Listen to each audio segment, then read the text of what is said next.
Bismillahirrahmanirrahim. Assalamualaikum warahmatullahi wabarakatuh. Alhamdulillahirabbil alamin. Wassalatu wassalamu ala asyrafil anbiya'i wal mursalin sayyidina Muhammadin wa ala alihi washabbihi ajmain. Amma ba'du. Ikhwani akhwati anakku semuanya rahimakumullah. Marilah kita awali kajian kitab Risalatul Jamiah ini dengan membaca niat bersama-sama. Bismillahirrahmanirrahim.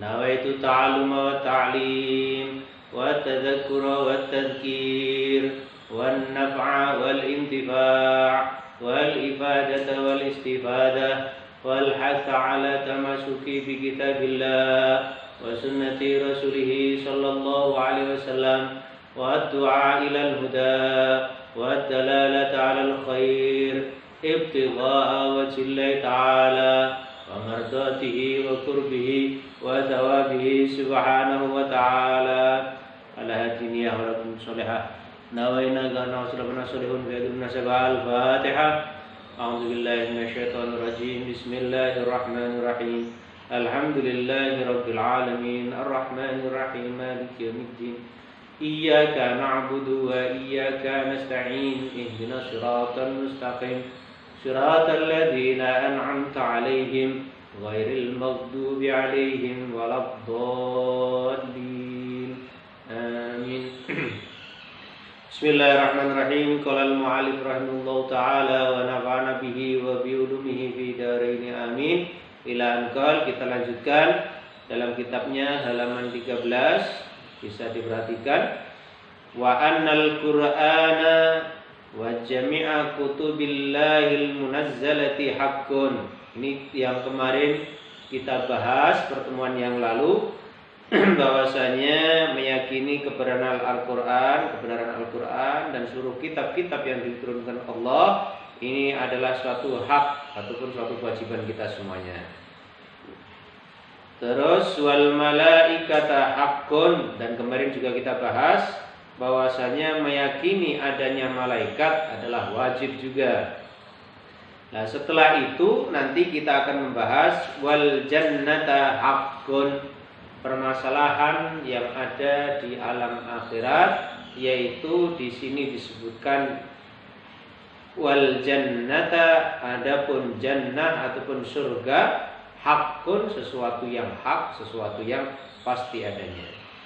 Wan nara haqqun, dan juga ada nerakanya Allah Subhanahu wa taala yang sudah diciptakannya.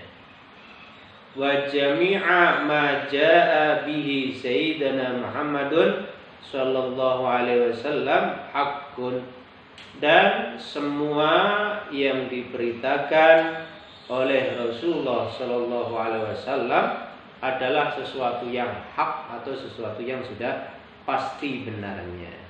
Maka dari itu kita semuanya harus memiliki keyakinan, iman kepada yang gaib, iman kepada hari akhir, iman kepada qada dan qadar. Ini permasalahan tauhid, permasalahan akidah yang tidak lepas karena masuk rukun iman. Selain kita juga harus tahu rukun Islam. Baik, kita lanjutkan. Coba kita perhatikan tadi bahwasanya wal jannata haqqun. Pertanyaan kita, jannah ataupun surga itu apa? Kok sampai Allah Subhanahu wa taala menciptakan surga?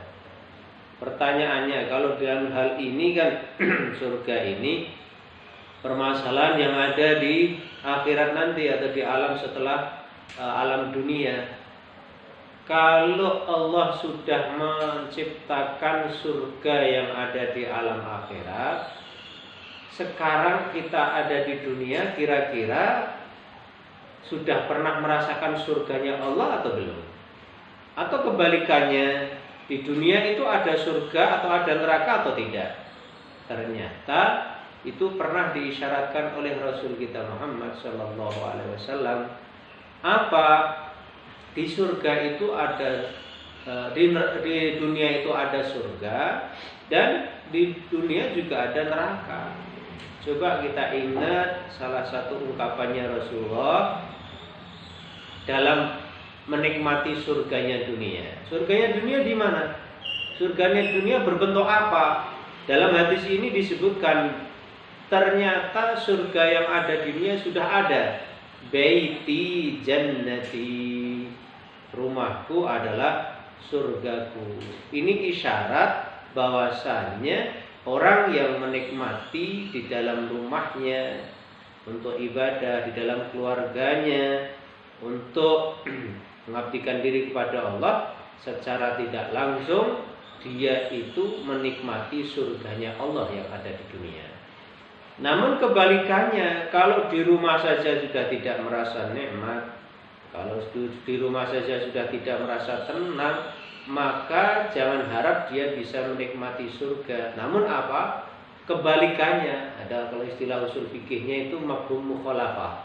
Apa? Makna yang tersirat. Kalau yang tersurat kan dalam tekstual. Kalau tersirat itu makna yang terkandung dari yang tertulis itu. Apa? Bisa dikatakan baiti jannati, nanti kebalikannya baiti nari naudzubillah, rumahku adalah nerakaku. Seperti itu. Kalau di rumah sudah tidak bisa menjadikan keharmonisan rumah tangga, atau kita sebagai anak tidak berbakti kepada orang tua, kita sebagai anak tidak mau sopan santun kepada orang tua, maka tercipta di dalam keluarga tadi atau dalam rumah tadi adalah nerakanya Allah Subhanahu wa taala. Naudzubillah, naudzubillah. Nah, itu sedikit yang perlu kita pelajari untuk kita follow api atau kita aplikasikan dalam keluarga dan dalam di family kita ataupun di rumah kita. Namun secara hakikatnya al-jannatu, surga itu adalah darun na'im. Apa? Rumah kebahagiaan. Jadi orang kalau sudah memiliki pandangan bahwasanya surga ini tempat kebahagiaan, dalam definisinya pun darun na'im, tempat yang di situ semuanya nikmat dari Allah Subhanahu wa taala. Begitu halnya kita semuanya berharap pada Allah. Apa? Kita masuk ke dalam surganya Allah Subhanahu wa taala. Itu definisinya. Kalau orang sudah masuk di dunianya, di rumahnya itu bahagia, di rumahnya harmonis, ayah ibunya itu ahli ibadah, putra putrinya itu kita semua sebagai anak orang yang ikut berbakti kepada orang tua, maka kebahagiaan yang kita dapatkan. Jangan sampai lupa, ternyata di dalam surga itu juga ada tingkatannya. Ada tingkat yang paling tinggi sampai yang paling rendah. Di sini disebutkan bahwasanya wa tabaqatuha sab'un. Tingkatan surga ada 7. Luar biasa. Yang paling tinggi a'laha, yang paling tinggi. Kita surga yang diidam-idamkan oleh makhluknya Allah yang berupa manusia, memiliki derajat yang dekat kepada Allah, al-firdaus. Al-firdausil a'la, ma'an-nabiyyin wa siddiqin wa syuhada wa sholihin. Ternyata Firdaus ini tempatnya bagi para al-anbiya wa syuhada wal ulama wa sulaha wa sholihin. Di situ wa siddiqin wa nabiyyin. Ini orang-orang yang memiliki tingkatan surga paling tinggi. Para nabi jelas di surganya Allah Firdaus, para siddiqin, para rasulnya Allah Subhanahu wa taala di situ. Dan nanti kalau kita ini bisakah kita, ya mudah-mudahan bisa ikut dengan Nabi kita Muhammad sallallahu alaihi wasallam. Itu yang paling tinggi. Yang kedua di bawahnya Firdaus, surga Aden. Surga Aden ini derajatnya di bawahnya surga Firdaus. Kemudian di bawahnya Aden ada Khuldi. Jadi surga Khuld, surga Khuldi. Tingkatannya di bawahnya lagi. Di bawahnya Khuldi ada Jannatun Na'im, surga An-Na'im. Itu luar biasa. Di bawahnya lagi. Di bawahnya lagi ada namanya Jannatul Ma'wa, surga Ma'wa. Seperti itu. Jadi kadar kemampuan atau kadar keimanan, kadar ibadahnya sampai di mana. Kalau seperti para anbiya, para rasul itu ya Firdaus. Terus ada Jannatul Ma'wa, ada surga Ma'wa. Ada lagi yang ke-6 Jannatul Darussalam, surga yang namanya Darussalam. Dan yang terakhir yang ke-7 Jannatul Darul Jalal. Itu tingkatan-tingkatan surga. Ada 7. Yang pertama Firdaus, yang kedua surga Aden, surga Khuldi, surga Naim, surga Ma'wa, Darussalam dan Darul Jalal. Seperti itu. Luar biasa. Allah pun membagi kebahagiaan itu tergantung keimanannya bagaimana. Ya, iman yang paling tinggi adalah Nabi dan Rasul, jelas. Malaikat pun di bawahnya. Paham? Baik, ini tingkatan surga. Ada lagi, tadi Allah juga menciptakan neraka. Apa? An-naru. Apa itu neraka? Kita sudah bisa membayangkan yang nama neraka ini jelas tempat yang tidak mengenakkan, tempat penyiksaan, tempat yang tidak ada enaknya. Ternyata betul dari definisinya apa? Darul Jahim, tempat yang penyiksaan atau tempat yang sangat tidak ada kebahagiaan sedikit pun. Makanya Darul Jahim. Begitu juga kalau di surga ada tingkatannya, di neraka juga ada tingkatannya. Apa? Wa tabaqatuha sab'atun. Sedangkan tingkatan neraka juga ada 7. A'laha jahannam. Yang paling tinggi adalah neraka jahannam. Nauzubillah. Subhanallah. Terus yang kedua humma ladha, neraka ladha, sumal khutama, kemudian neraka khutama, thumma sa'ir, kemudian neraka sa'ir, thumma safar, kemudian neraka safar, thummal jahim, kemudian neraka jahim, yang terakhir apa? Thummal hawiyah, neraka hawiyah. Luar biasa. Kalau dalam pembahasan masalah neraka ini, orang yang pernah bermaksiat kepada Allah, maka ikhwani, kita semuanya masih dalam keadaan generasi muda penerus, hilangkan apa? Sifat, kelakuan ataupun pembicaraan akhlak yang akan menggiring orang itu akan disiksa.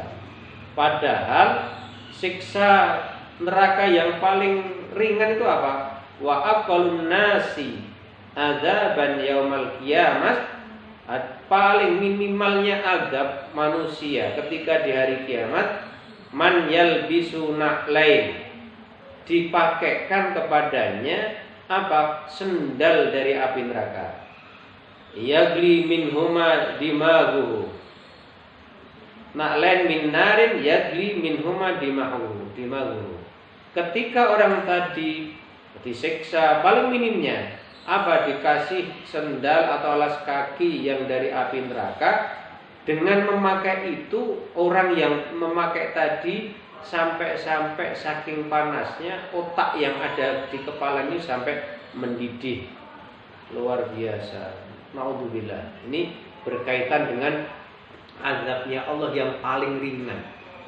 Orang yang maksiat aja dikasih alas kaki dengan api neraka sampai ubun-ubunnya atau otak yang di kepalanya mendidih. Bagaimana dengan maksiat yang besar? Maka dari itu jangan sampai lupa, di sini dalam kitabnya apa? Beriman wajib jami'u ma ja'a bihi sayyidina Muhammad sallallahu alaihi wasallam. Jadi semua yang diberitakan oleh Rasulullah, semua yang disyariatkan oleh Rasulullah itu harus kita lakukan. Kalau larangannya ya kita jauhi, sunah-sunahnya kita amalkan. Ini yang akan menghindarkan diri dari api neraka dan dekat dengan surganya Allah Subhanahu wa taala. Maka dari itu, ikhwan rahimahullah, anak-anakku semuanya, kita ternyata belajar seperti ini salah satu bukti Allah menunjukkan kepada kita akan mendapatkan kebahagiaan baik di dunia dan di akhirat. Insyaallah nanti pertemuan yang akan datang kita lanjutkan babnya. Jangan sampai lupa dalam virtual seperti ini harus terus selalu belajar, membaca dan selalu jangan lupa sunnah-sunnahnya Rasulullah diamalkan. Mudah-mudahan Allah memberikan sehat walafiat kepada kita semuanya, kaum muslimin semuanya, antum semuanya cepat mendapatkan ilmu yang bermanfaat dari Allah, mendapatkan keberkahan waktunya dan bisa berguna bagi orang tua, bangsa, agama dan seluruh umat manusia di dunia wal akhirat. Kita akhiri subhanakallahumma wa bihamdika asyhadu an la ilaha illa anta astaghfiruka wa atubu ilaik. Assalamualaikum warahmatullahi wabarakatuh.